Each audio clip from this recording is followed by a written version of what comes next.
मान लीजिए छोटी बच्ची के साथ वहाँ पे जो भी चीज़ें हुई या नहीं हुई वो तो न्यायालय सिद्ध करेगा। जी। उसके पहले कहा जा रहा है कि वो लोग वहाँ पे 9 बजे या 12 बजे क्या करने के लिए गए थे। उन्हीं के ऊपर सवाल उठाया जा रहा है कि वो वहाँ पे क्या करने के लिए गए। हाँ, ये तो दुर्भाग्य है हमारे भारत देश का कि दोषी को ही अपराधी सिद्ध किया जा, दोषी जो होता है उसको बचाया जाता है और जिसके साथ घटना घटित होती है उसी पर दोषारोपण किया जाता है। मैं आपसे ये कहना चाहती हूँ कि वहाँ की ये जो सांसद आपकी डिम्पल यादव जी 2014 में वहाँ की सांसद रहीं और ये नवाब यादव जो है उनका प्रतिनिधि रहा, क्या रहा है, उनका प्रतिनिधि रहा है। और अब जब उसने इतनी बड़ी घटना को अंजाम दे दिया और वहाँ पे कहा जा रहा है कन्नौज में मिनी सीएम, अगर वो मिनी सीएम का रुतबा रखता है तो अगर किसी को उससे किसी मदद की आवश्यकता है या कोई आवश्यकता पड़ जाए तो उस मिनी सीएम और प्रतिष्ठित व्यक्ति के यहाँ जाने में तो कोई अपने को असुरक्षित महसूस कर ही नहीं सकता है। आप समाज के और पार्टी के इतने मजबूत व्यक्ति हैं और एक कमज़ोर व्यक्ति या ज़रूरतमंद व्यक्ति अपने नेता के पास सहयोग मांगने के लिए जाता है। अगर उसको आवश्यकता पड़ी, अगर वो 9 बजे रात को चले भी गए तो उसमें हैरानी की ऐसी क्या बात है।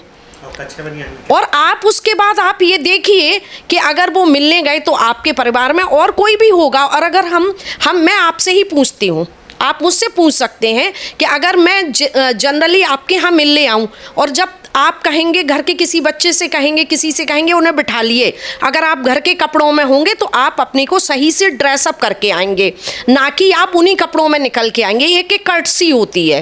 तो क्या हुआ है क्या नहीं हुआ है वो तो कोर्ट डिसाइड करेगा, लेकिन जो घटनाक्रम है, जो बयान है, उनसे तो प्रथम दृष्टि में यही साबित हो रहा है कि कुछ लीपापोती की जा रही है। अच्छा, कोई कच्छे में मिलने आ सकता है क्या अपने मेहमान से, या किसी को बुलाया और बिन बुलाए तो कोई मिलने आएगा नहीं। आपने हमें समय दिया तभी हम आपके पास आए, और अगर मान लीजिए आप हमें समय देंगे तभी आपके पास आ पाएंगे। हाँ, बिल्कुल बिल्कुल आपकी सही बात है कि वो इतने बड़े जो मिनी सीएम वहाँ के कहलाते हैं और कोई भी अपने नेता के लिए कुछ कहने को तैयार नहीं है।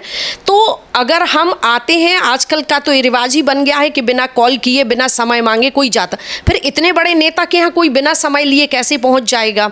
और पहुँचा और तभी होगा जब आपने उसको बुलाया होगा, समय दिया होगा। तो आपका कर्टसी, आपका डिसिप्लिन क्या कहता है, आपको किन कपड़ों में उसके सामने जाना चाहिए था।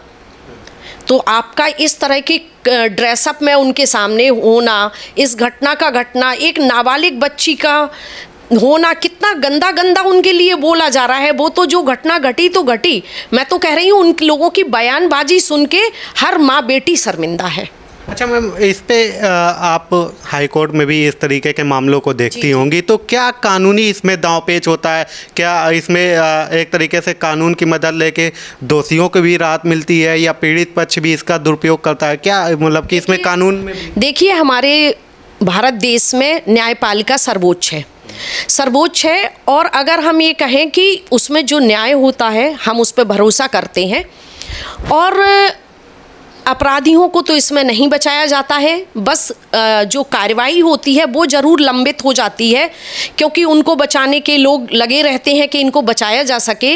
और न्यायपालिका जो है, हमारे न्यायाधीश जो हैं, वो कार्रवाई अपने साक्ष्यों के आधार पे ही देते हैं। लेकिन दुर्भाग्यवश कई बार ऐसा होता है कि साक्ष्यों को मिटाने का कोशिश की जाती है और जो गवाह होते हैं उनको खरीदने की कोशिश की जाती है।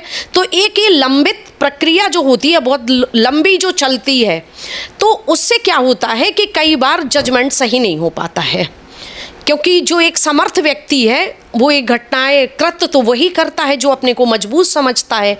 एक सामान्य आदमी तो इस तरह की घटनाएं करता ही नहीं है, और जब वो मजबूत है तो वो अपनी मजबूती हर तरह से दिखाने की कोशिश करता है।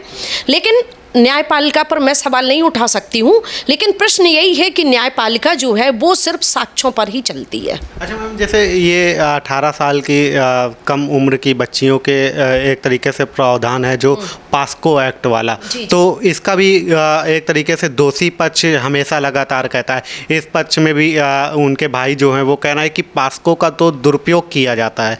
तो क्या पास्को का दुरुपयोग महिलाएं या उनका महिलाओं परिवार या बच्ची इस तरीके से होता है क्या? पास्को का कह रहे हैं कि लगातार कोई भी बच्ची आरोप किसी के ऊपर भी लगा सकती है। बड़े शर्म की बात है, किसी को किसी से कितनी भी दुश्मनी हो लेकिन अपनी बच्ची की उसको कलंक कभी नहीं बनने देगा। हमें किसी से भी कितनी भी दुश्मनी हो, किसी भी तरह का हो, ये पास्को बेटियों की सुरक्षा के लिए बनाया गया है। ये दोषी बच ना पाए इसके लिए बनाया गया है। इसका दुरुपयोग कतई मैं तो एक बेटी की माँ हूँ और एक बेटी का पिता, एक बहन का भाई अपनी बहन बेटी की इज्जत को कलंकित करके किसी के साथ दुश्मनी कभी नहीं निकाल सकता है। ये नेवर। मुझे तो दुख है इस बात का कि हमारे भारत देश में, चाहे वो कोई भी अयोध्या ले लें, कन्नौज ले लें, आप कोलकाता की घटना ले लें, कुछ बंगाल में घटित हैवानियत, निर्भया भयभीत है। और मैं तो यही कहना चाहूँगी आपके चैनल के माध्यम से, मैं तो हर पेरेंट्स से ये अपील करना चाहूँगी कि आप अपनी बेटी को काबिल बनाएं ना बनाएं, आत्मनिर्भर बनाएं ना बनाएं, लेकिन उसको इतना मजबूत ज़रूर बनाएं कि वो अपनी आत्मरक्षा कर पाए और जो कोई भी दरिंदगी उसके साथ है तो वो अपनी सुरक्षा में उसको ख़त्म ही कर दे। उसको अपनी सुरक्षा खुद करनी होगी। इस कलयुग में कोई कृष्ण किसी द्रौपदी को बचाने नहीं आएगा। अच्छा मैम, जैसे ये तमाम सारी घटनाएं होती हैं, उसके बाद राजनीति तुरंत शुरू हो जाती है। कोई भी पार्टी हो वो अगेंस्ट पार्टी के ऊपर सवाल उठाने लगती है। अब जैसे यहाँ पे बीजेपी की सरकार है, उत्तर प्रदेश में योगी जी की सरकार है, तो अखिलेश यादव जी हो या और भी जो पार्टी हैं, कांग्रेस हो, बसपा हो, तो ये सवाल उठाने लगते हैं। अखिलेश यादव जी ने कहा कन्नौज इस समय हाईलाइट बना हुआ है, कन्नौज को हाईलाइट करने के लिए सरकार को बहुत बहुत धन्यवाद। तो इस तरीके की बात बड़ी शर्म की बात है। और शर्म की और दुख की बात ये है कि अखिलेश जी भी एक बेटी के पिता हैं और जब उनके पिताजी थे और उस समय भी इस तरह की घटनाएं घटती थी उनके समय में, तो उनका एक बयान हुआ था कि लड़के हैं गलती हो जाती हैं, ये उनका बयान चला था। तो जिस पार्टी के नेता इस तरह की मानसिकता रखते हो कि किसी की बच्ची का जीवन कलंकित हो गया, भविष्य खत्म हो गया, उसके लिए आप ये कहें कि उनको सज़ा दिलाने की जगह आप ये कहें कि लड़के हैं गलती हो सकती है, चलिए वो तो अब इस दुनिया में नहीं रहे। किसी की भी सरकार हो, मुझे किसी सरकार से कोई मतलब नहीं। मैं एक सामाजिक कार्यकर्ता हूँ, मैं अधिवक्ता हूँ और मैं समाज की हर बेटी के लिए ये बात करती हूँ।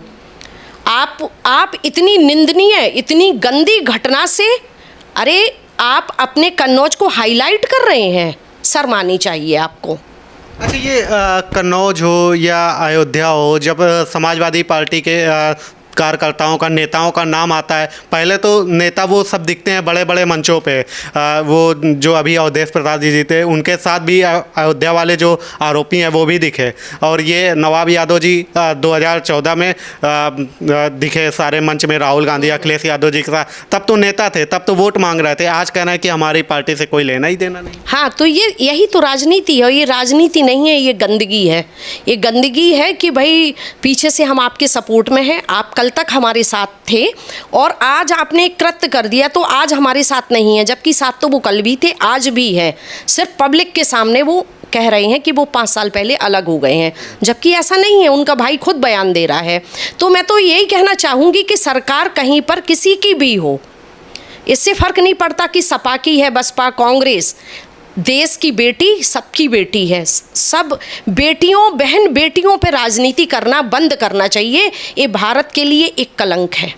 आप कानून के हिसाब से तो कहेंगी कि न्यायालय जो कहेगा वो है, लेकिन अगर जब एक माँ होने के नाते सोचती हैं तो ऐसे दरिंदों के साथ अगर दोष सिद्ध होता है तो किस तरीके से क्या होना चाहिए? उनको तो मौत के घाट उतार देना चाहिए और उनको ऐसी सज़ा, मौत के घाट उतार के उनको ऐसी सज़ा देनी चाहिए कि वो, और उस कृत्य की उनको तुरंत सज़ा मिलनी चाहिए कि दूसरा व्यक्ति ऐसी घटना करने से पहले 100 बार सोचे। उसमें कोई माफ़ी नहीं, कोई कुछ नहीं होना चाहिए। लोग कहते हैं कि अगर हम कानून का सहारा नहीं लेंगे तो जंगल राज हो जाएगा।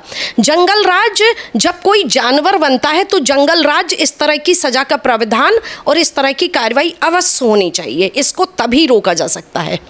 और ये राजनीति पार्टियों से क्या कहेंगे जो लगातार सियासत करती हैं? सियासत करने वाली राजनीति पार्टियों से हम यही कहना चाहेंगे कि ये हमारे लिए बहुत शर्म की बात है, चाहे वो किसी की भी सरकार हो, बहन बेटियों पर गंदी राजनीति करने से बाज आए। देश में बहुत सी समस्याएं हैं, बहुत सी विषय हैं जिन पर आपको काम करने की आवश्यकता है।